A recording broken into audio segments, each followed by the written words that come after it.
Welcome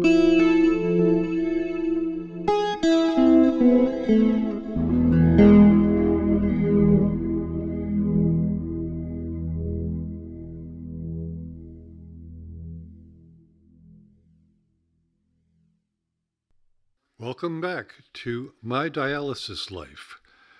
This episode concerns what I call the 4/7 proposition.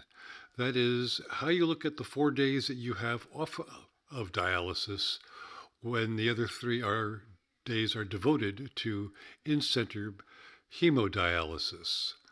So I will proceed with my usual disclaimers, but the most important one being that this channel provides no medical advice. I'm not qualified to give any, and the best way to get that kind of medical advice is to address it to your care team, those nurses, technicians, nephrologists, and care nurses that that survey your area. This episode looks at time and how we can take the 3 different types of days we have in a dialysis life and put them in appropriate perspective and perhaps use that perspective to better everything. A thing we can agree on is that about 365 times a year it gets dark. So we have to deal with that number of days to sort that out into how we live. We divide that time up into days, weeks, months. The peculiarity that is most applicable to in-center hemodialysis is the choice of number of days in a week. There seems to be no evidence in nature or biology that the number 7 has any compelling meaning. However, we as humans have chosen it, so though our bodies work on a daily basis, we tell them to reset once a week, and sometimes it's through rest, and in our case, it's through time off from hemodialysis. Here's a quick look at a sample schedule for a hemodialysis center. There's going to usually be 3 cohorts of patients, morning, afternoon, evening, and usually they'll be in every other day, usually a Monday, Wednesday, Friday schedule or a Tuesday, Thursday, Saturday schedule. I'm sure there may be more creative or more flexible schedules elsewhere, perhaps in larger cities, but by and large, everything I've seen shows that this 3 days of treatment with over 4 days of none is the most common denomination. So we have 3 different kinds of days in our week. Days when we're receiving treatment, and I think each of us must have an individual way of dealing with it. I'm not going to try to generalize, but I will tell you that for me, a dialysis day is pretty much a day devoted to that. I have a large transportation requirement. I have to, of course, be competent on both ends of that travel so that I don't endanger no one else as I'm trying to recover my health. And then after that, I get back home. I have a couple of hours rest. So I have pretty much a full day devoted to dialysis or recovering from it. There is a day after dialysis. And on those days, I often feel pretty darn good. And of course, there's a third kind of day where I often will feel my very best, which is the second day off after dialysis. Why these things work this way, I will illustrate in just a second. First, a bigger generalization, which is first, a larger generalization, which is to think of your week as having dialysis days and non-dialysis days, which means that 3 are on, 4 are off, so that 3 is the minority.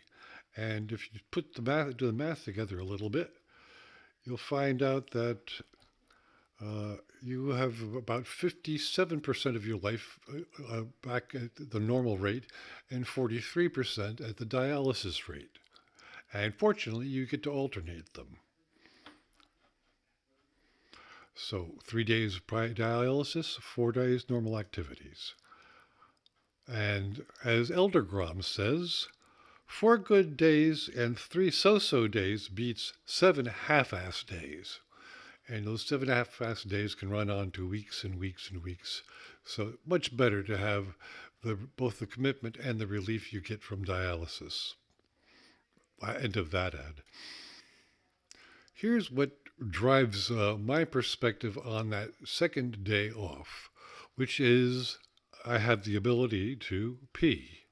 People who are in end stage renal disease often do not have that ability. So I'm grateful for the flexibility it allows me.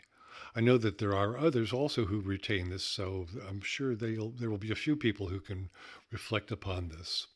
Other people who are on their second day off from dialysis may be facing a very different set of limits. Is if they're making now pee, then they are retaining that fluid, and they have to watch those limits carefully because it pushes the heart and lung capacities to uncomfortable limits and perhaps health threatening limits.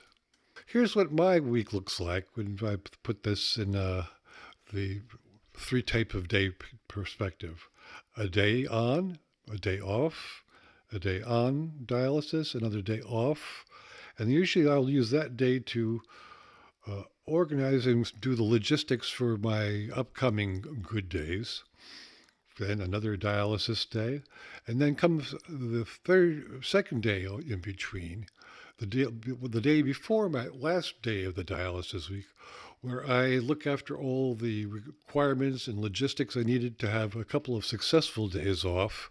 It might be a good day to do shopping, pick up stuff at the post office, visit the hardware store, all those things in anticipation of what I'll be able to do with the 2 days coming up after the last dialysis day of the week. Then there is the last day of the dialysis week, and for me, that one's usually the hardest, and I usually crash the hardest and sleep the longest afterwards. But then I get those 2 days off, and by the end of the second day, I'm perking along pretty good. So sometimes you can be very productive. Other people may have in those same day the need to be careful, still, quiet, and deeply introspective about how they're managing their fluid intake. Please, if anybody wants to share their perspective with me on that, I'd be glad to repeat those thoughts here.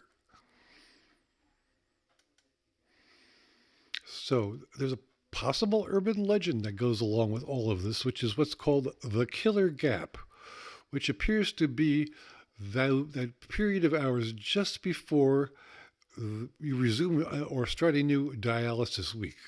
You've had a day off, you've had another day off, and the time between the overlapping the end of that day off and the beginning of a new dialysis week, mortality rates rise. Or so this report in the book I picked up and looked at says. I have a quote for the name of a doctor here. I won't repeat it because I haven't seen him read it elsewhere. In any case, this is not scientific. This is hearsay, particularly when he says that there's a 50% greater chance of mortality. That is a remarkably perfectly even number. And it shows no study. I think it always anecdotal.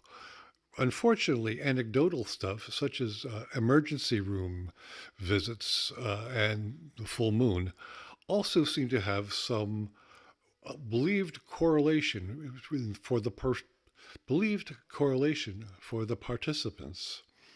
So I really am going to not stand against rules of thumb. I'll just say there's a difference between rules of thumb and rules or theories of science. So these are rules of thumb. These are not theories or practices of science. So last word for the folks who may not be as capable in micturition as am I. What you should be doing is being exact in managing your fluids. In fact, everybody should be exact in managing their fluids. Be exact in managing your diet. Again, particularly on the 2 days preceding your new dialysis week. And if you feel short of breath, contact your in-center, but listen to them carefully and go where they tell you. So here's the ending page. Again, please like, subscribe, send in questions and add comments. And if you can, uh, tinkle the bell for notifications. I'll soon be remembering to do that because I'll be coming up the next episode with my talk about garments and what to wear during dialysis. Thank you for listening. Look forward to seeing you next